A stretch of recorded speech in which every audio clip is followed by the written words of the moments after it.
আজকে আমাদের বাংলাদেশ ফুটবল ফেডারেশনের ডেভেলপমেন্ট কমিটির তৃতীয় মিটিং আমরা আজকে সম্পন্ন করেছি এবং সেখানে কয়েকটি সিদ্ধান্ত আমরা গ্রহণ করেছি, যেটা মূলত আগামী মে মাসে 9 তারিখ থেকে ভারতের অরুণাচল রাজ্যে ইউপিয়াতে ওদের গোল্ডেন জুবিলি স্টেডিয়াম, ওখানে যে সাব আন্ডার 19 যে চ্যাম্পিয়নশিপটা হবে, ওখানে আমাদের টিম যাবে।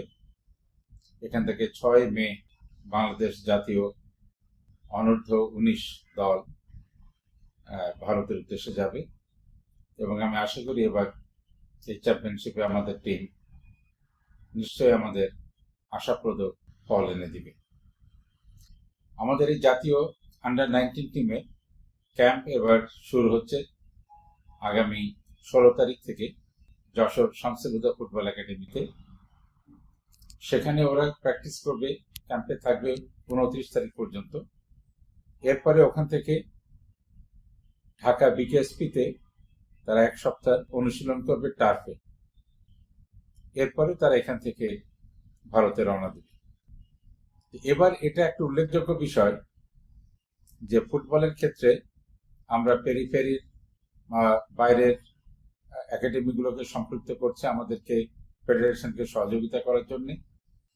এবং আমাদের বর্তমান কার্যকরী কমিটির একটা উদ্দেশ্য ছিল ফুটবলকে শুধু রাজধানী নয়, রাজধানীর বাইরেও প্রান্তরে, মফস্বলে, জেলা সব পর্যায়ে এটাকে কার্যক্রমকে ছড়িয়ে নেয়া। এবং আমাদের সভাপতি জনাব তাবিদ আওয়াল একাধিকবার এই বিষয়টার উপরে গুরুত্ব দিয়েছেন এবং এবার যশোর শামসুল হুদা ফুটবল একাডেমিতে জাতীয় টিমের এই ক্যাম্পটা একটা বিশেষ তাৎপর্য বহন করবে, যা আমি মনে করি জেলা পর্যায়ের ফুটবলকে অনেক উজ্জীবিত করবে। আরেকটা বিষয়, আগামী অক্টোবরে আন্ডার 17 সাব চ্যাম্পিয়নশিপ আছে। তো আমাদের আজকে সিদ্ধান্ত হয়েছে আমরা চেষ্টা করব এটাকে বাংলাদেশ হোস্ট হওয়ার জন্য, আমরা একটা হোস্টিং করতে পারি যদি। তো সেই বিষয়ে আজ আলাপ আলোচনা চলছে। দেখা যায়, এটা হলে আমার মনে হয় এটা আমাদের জন্য একটা খুব, ফুটবলের জন্য একটা ভালো অগ্রগতি হবে। আর আন্ডার 17 এএফসি যে টুর্নামেন্টটা, এক্সপো চ্যাম্পিয়নশিপটা, ওটা নভেম্বর, এই বছরের নভেম্বরে অনুষ্ঠিত হবে। তো সেখানে আমরা খুব